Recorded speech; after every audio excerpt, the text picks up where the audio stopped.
feel to get back to work? It's been great. You know, I'm glad to be back out on the field. You know, recruiting is recruiting, and you're out grinding away doing that. But it's nice to know who we're playing, where we're playing, when we're playing, and got the preliminary plan put together as far as the travel. But to come out and get back on the field with the kids after a long stint. The young guys got some good work last week. The old guys, you know, got themselves fresh-legged and spent some time moving around. But to come back as a team today was exciting, and they handled it very well. Gary, you used the Arizona State game with the guys that carried a chip on your shoulder. Do you want them to put Penn State fully in the rearview mirror? You want them to kind of remember what happens when you don't come out the way you need to? Yeah, no, I'll always say that. You know, you can move on from a loss, but you never forget it. And I think we've got a lot to learn as a football team. We've got one more opportunity to compete, and this is the last time this team will be together. And I think they're excited. They deserve to go out a winner, but you only win if you prepare the right way, and then you go put it out there on the field. So they're going to be excited to play, and it's important to them to play well enough to win. Now we'll see how that all filters out there in the end. I'm not sure how deep you are into film work, but how formidable of a foe is South Carolina on both sides of the ball? You know, I've watched a couple games on both sides, and I've watched about 2.5, 3 games on special teams. And, you know, what you would expect from a team that's won 10 games is they play very well as a team. They have some tremendous athletes. You know, the Clowney kid is you hear all the things that you hear during the year. He's a great player. He's one of the best college defensive ends I've ever seen play the game, without question. And their team from top to bottom is coached very well, like I said. They're got a lot of speed on the field. They make a lot of plays. They've won close games. They've blown some other people out. So this is a very, very good team, in my opinion, very worthy of their ranking for sure. So it's going to be fun to get prepared and go play it. You mentioned Clowney, but how good is 99 at tackle? I mean, his numbers really jump. Very good. Yeah, I think both those inside kids, and they roll some kids through there, just like a lot of people do, including us. But I think the inside kids are very, very good players, and you know, just a day into it, I don't know very many names yet, but I do know numbers, and he does jump out at you. Both those starting inside kids make a lot of plays for him. So they're athletic. They snap off the ball the right way, and if they get their hands on you, you got a problem getting away from them. Gary, with Michigan State winning and the BCS shaking out the way it did, does that ease the sting for you at all in terms of this is probably your B landing spot anyways? Yeah, well, you know, as it all ended up, this is where it looks like we would have been. But I'm fired up to be at this bowl, and the kids are excited to be at this bowl. And playing on January 1st, I say again, like I say, and I'm going to continue to say it, it's a special experience to be in a bowl that's played on January 1st, excuse me. It's a very meaningful bowl. But, you know, no, it doesn't lessen the sting of the loss. You know, again, we've moved past it, and we just got to get better. And look at our weaknesses as coaches and players and move on. This looks like about as formidable an opponent as you could have drawn in a bowl game, non-BCS bowl game. I assume you wouldn't want it any other way? No, I'm happy with who we play, and I'm excited about the opportunity. We talk all the time in Wisconsin. We want to compete and have an opportunity to play against the best, and obviously this team has shown that they are truly one of the best in the country, and South Carolina is a very talented group of kids, and again well coached, so right where we should be, playing in a big time bowl against a big time opponent. We have great respect for them, and I'm sure the feeling there is mutual. Was Tanner back at safety today, Gary? And how was it? If you got to see the film from yesterday, how was his first time back at quarterback?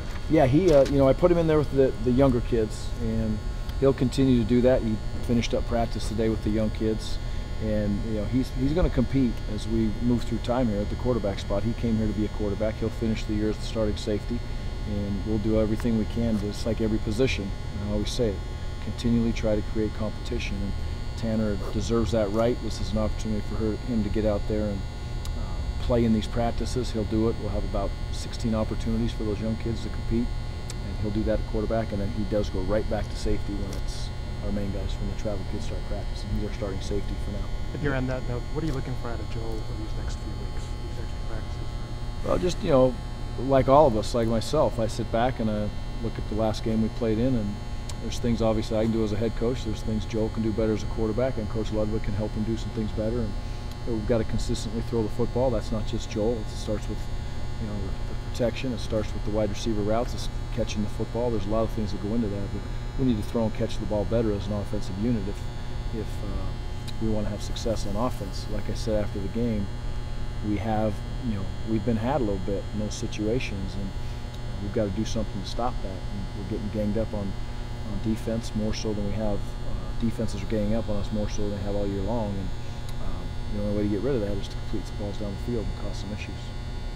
Gary, do you envision after the season sitting down with Melvin and talking to him about what his decision's going to be, and from what you know about him, what do you think? What do you think he'll do? Well, we've talked a lot. We talked about Melvin doesn't hide anything, and there is no agendas on our end either. The agenda is to take care of the young man and put him in a position to be successful and talk it all out, and that's what we've done. I encouraged him, and he came in and talked to myself and Coach Mason about potentially putting in his papers, and encouraged him to put in his papers. Why leave it clouded? Why leave it all clouded out there? It's what he wants to do, and I'm going to respect that, and I'm going to support it. And when the decision comes back from the league, then we'll sit down and discuss it again. Do I think that Melvin should stay another year? I've told him I believe he should. And we'll talk more about that as we move forward.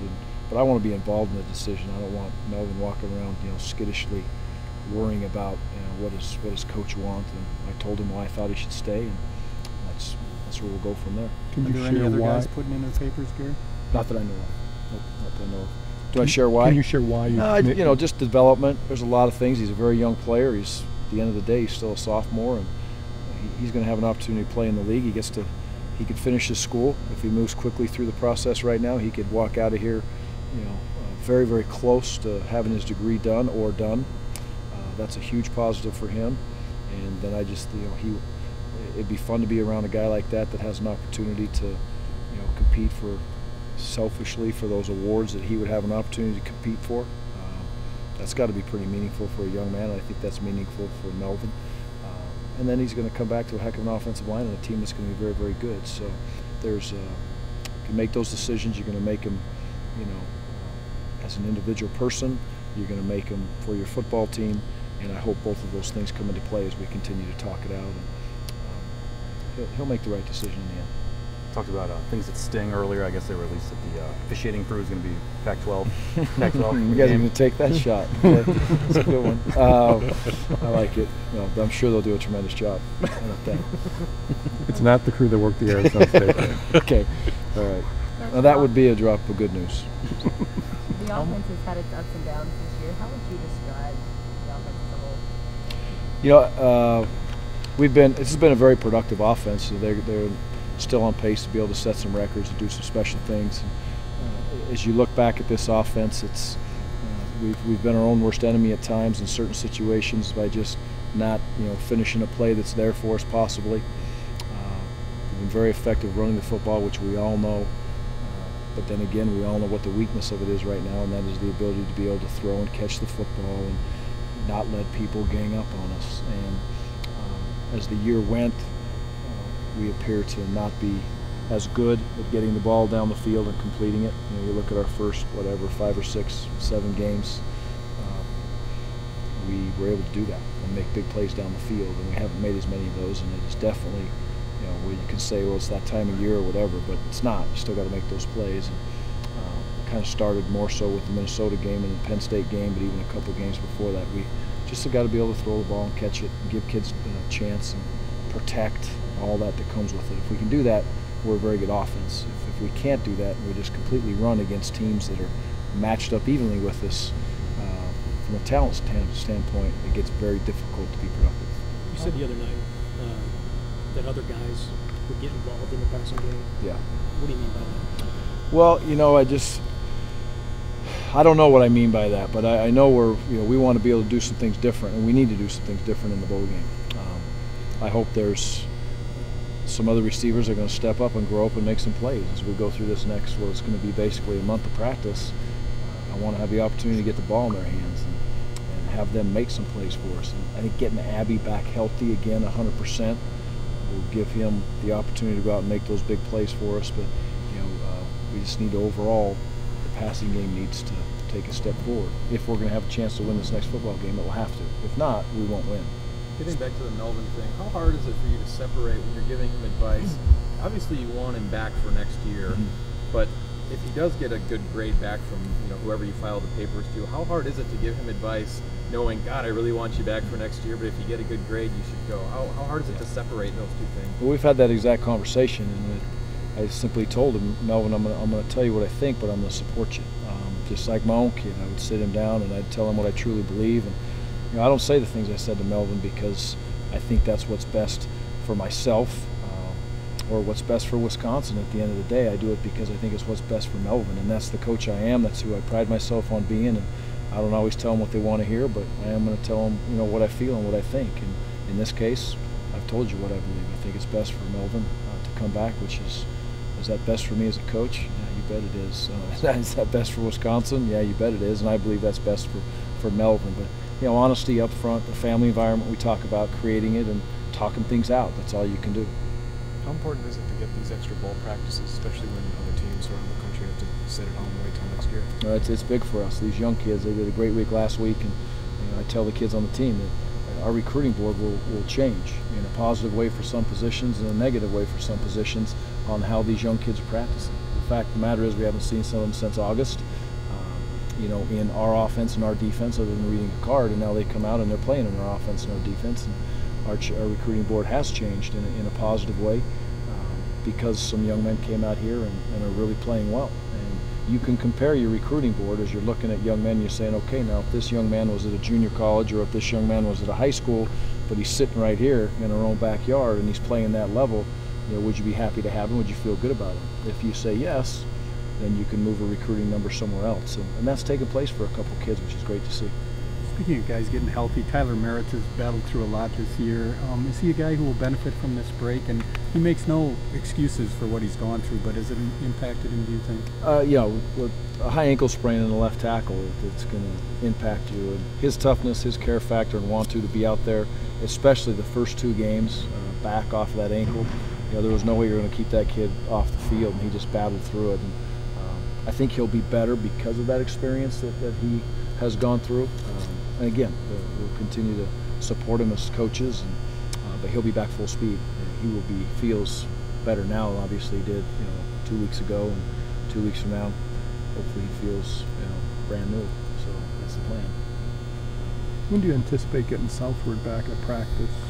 Dez, he's still in the early healing stages with injury. I would suspect moving real good and back being involved highly in practices, the 26th probably. Yeah, that would be a guess. I think he'll get out and run and maybe have a green jersey on before that, but hopefully the 26th he's getting himself in game mode. You talk about some of the young receivers making strides. Has Reggie Love made the most of his red shirt this year? Do you think? Have you seen progress from him? Yeah, Reggie, at my meeting last week with Reggie, we were able to sit down and talk, and I'm proud of the way he handled it early on.